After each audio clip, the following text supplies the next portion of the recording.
Hey guys, how's it going? This is Christian with Liberty After Dark, and I think I've recorded this video about 12 times now. Every time I do it, it's never quite right, so I'll just go ahead and get to the disclaimer.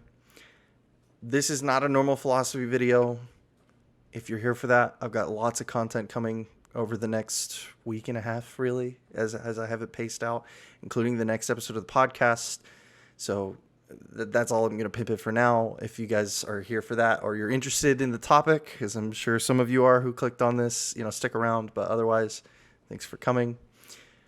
So this is something that I really don't talk a lot about on like the internet in this sort of like a critical way, I guess. I mean, I've brought it up before plenty of times in the podcast, but let's stop beating around the bush. So today we're going to be talking about, hopefully, to some prospective young people who are trying to figure out what to do with their lives, why they shouldn't join the military. And this is kind of a hard conversation to have, because I was one of those young people. Actually, my story's, you know what, we'll tell the whole story. I haven't done this one yet, so maybe this will be what makes the video perfect. To put it lightly, I was kind of a lazy shitbag when I was 18 and went off to college for the first time. And I, got student loans, went to school, did all right my first semester. Nothing amazing, very, very meh grades overall. And something happened between the first and second semester where I just kind of like fell into this really kind of pathetic pit of self-pity, I guess, where I didn't want to do any school. I was tired of it. I just wanted to live life and blah, blah, blah, kid stuff. And maybe some of you are going through this, so maybe I shouldn't be so patronizing. But I like threw all of those opportunities that I had away, essentially. There's probably stuff there was stuff I could have done, but I pretty much throw everything away. And when I worked a couple of odd jobs for a while, went back to my folks' place, made enough money to like get by and still kind of like enjoy some of the things I wanted to. And it got to a point where I was like, I got to do something with my life, right? Otherwise, I'm just going to be stuck, working barely above minimum wage jobs for the rest of forever. And that's not really what I want for myself.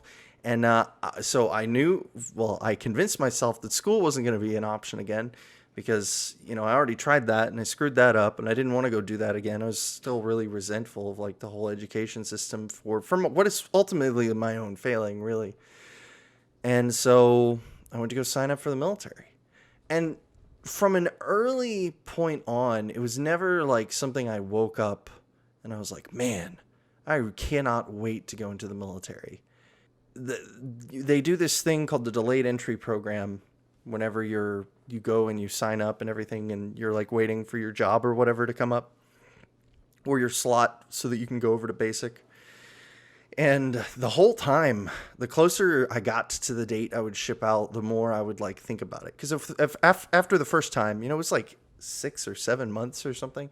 After I first did it, I didn't really think about it. It was like, all right, cool. The plan has been made. We'll just go and do this and everything will work itself out.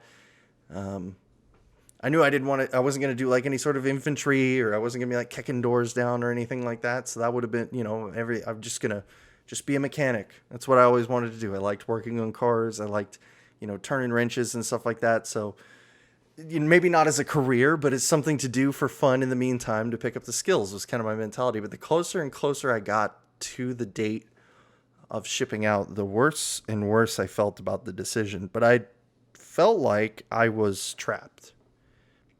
And I'm not going to get too much into like, let's just say social politics of it or anything. But I felt like I had put myself into a position where there was no backing out at that point. Even though like right before I left, I really, really wanted to back out. I had a couple conversations with friends where I was like, I may have gone in way over my head here. I don't know if this is going to be right for me. Because even when I told some of my friends that I did it, they were kind of like, wow, I can't believe it. Like, that's crazy. You didn't seem like the type of guy to go and do that. And I'd been pretty critical as a constitutionalist at that point of like the military involvement in the Middle East, not like to some extreme degree or anything, but kind of like, we're wasting a lot of money. We need to balance the budget kind of thing.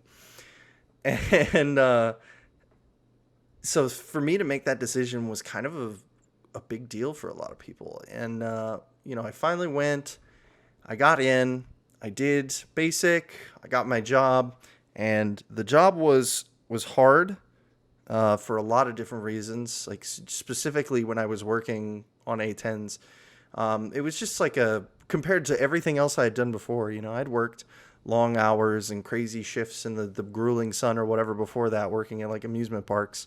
But there was like a next level to it where there was a lot more responsibility on people and stuff like that. But it all was kind of like a joke at the same time, because all you're doing is training exercises and people are just getting crazy, agitated and stressful and everything. And this is just kind of me nitpicking the job itself. Really, I could have been doing a lot worse things.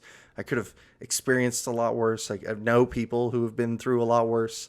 But I think it's important to tell that story to say that, I get that I'm not the most like damaged person to come out of the military. Physically, I'm pretty good. My ears are kind of ruined, but other than that, I'm fine. Most people who join the military don't leave. They don't get shot. They don't die in combat. And, I'm living proof of that. Probably your relatives. If you're watching this video as someone who wants to join, statistically speaking, you most likely had relatives that were in the military at some point. And most of them are probably fine to whatever extent.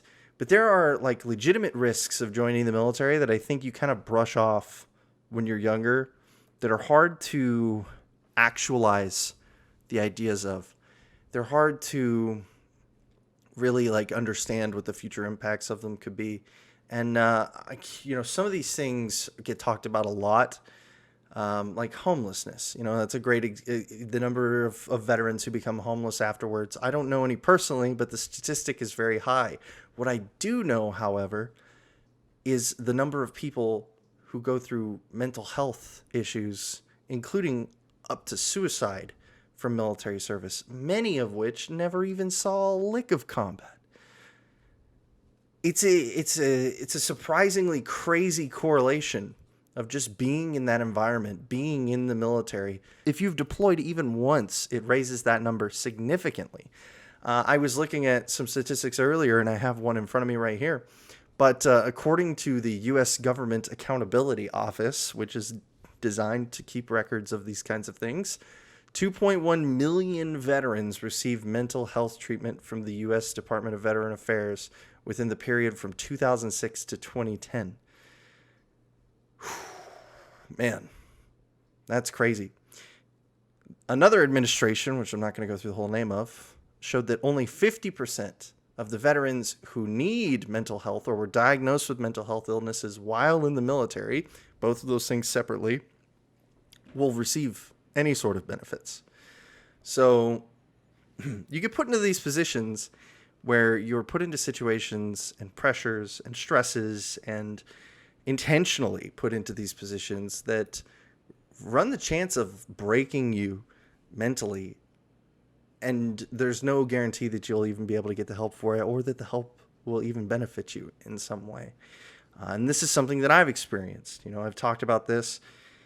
Some experiences that I had during my deployment led to a development of a depressive anxiety disorder that I live with to this day, that affects my sleep to this day.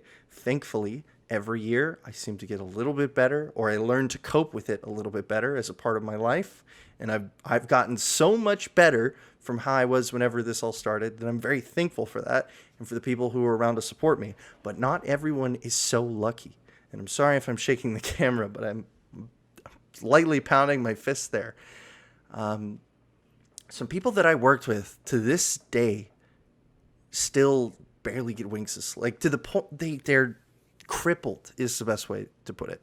They're crippled by the issues that hold them. And they've been to the VA appointments, and they've talked to the therapists, and they've been put on the meds, and they've learned that they get put on blockers and they feel nothing, or they get off of them and they feel high highs and low lows again, very low lows.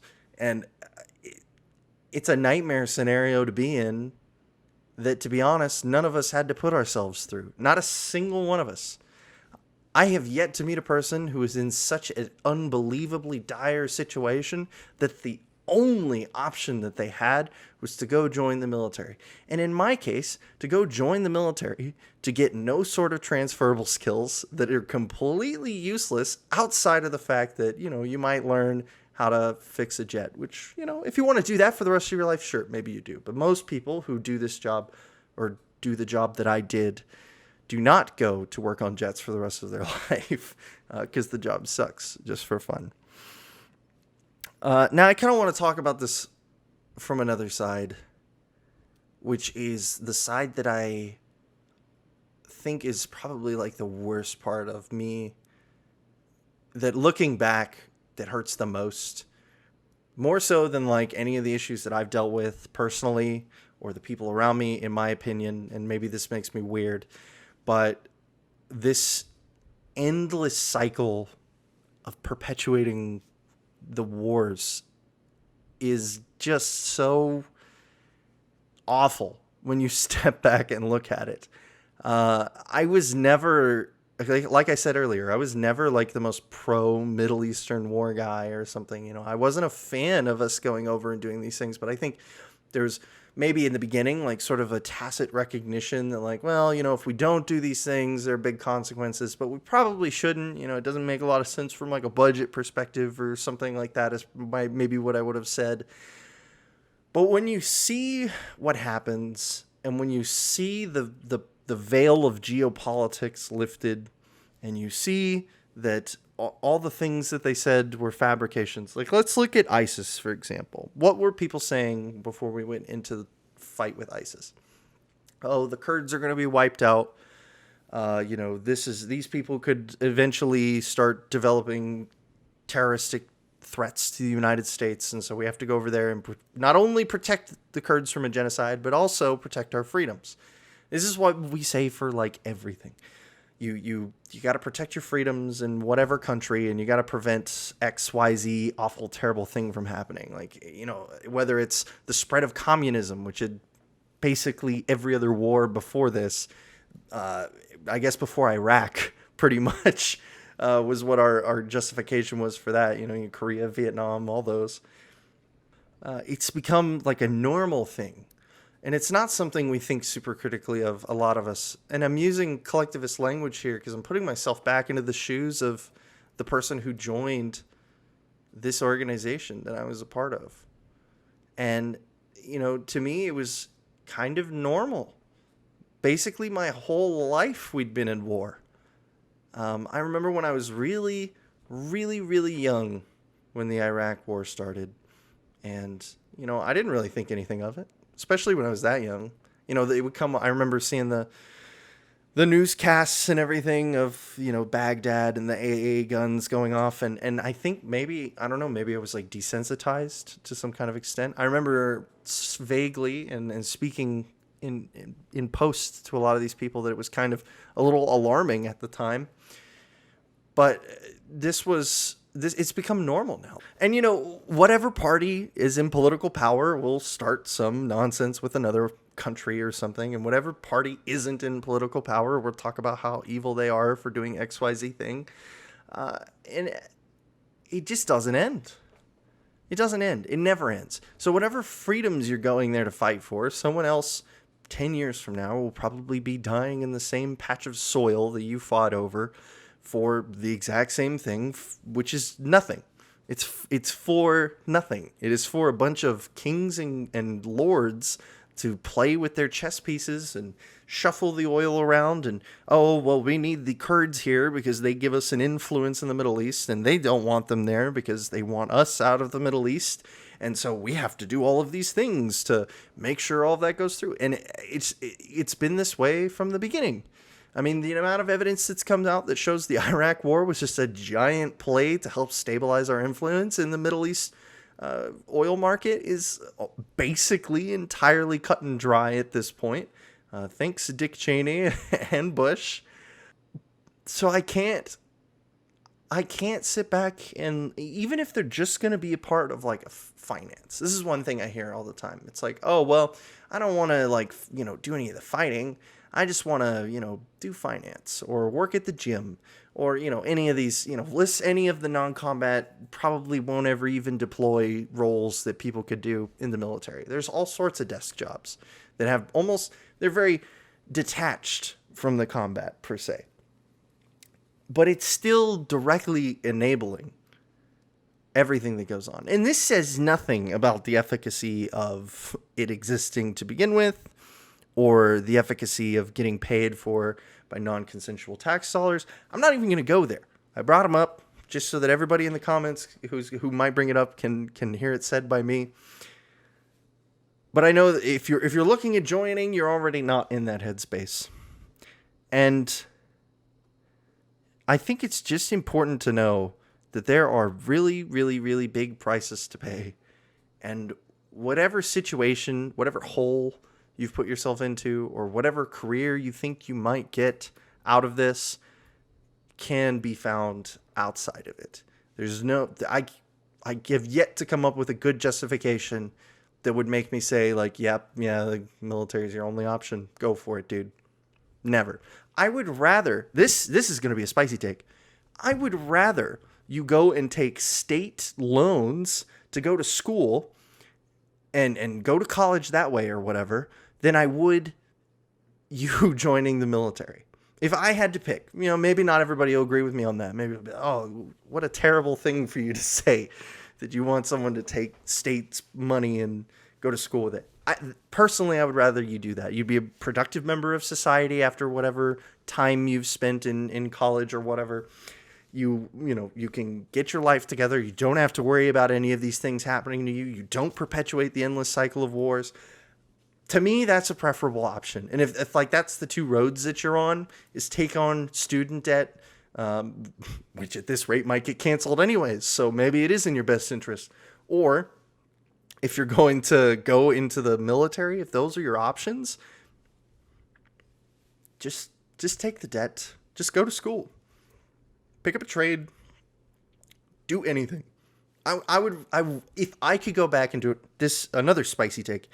If I could go back and do it all over again, if I really could, it's hard for me to say this because I don't know if I'd be the same person I am today, but there's so much, I have such issues with my own service that I almost rather would still be driving car parts around, making whatever terrible pay I was making at the time, than join the military.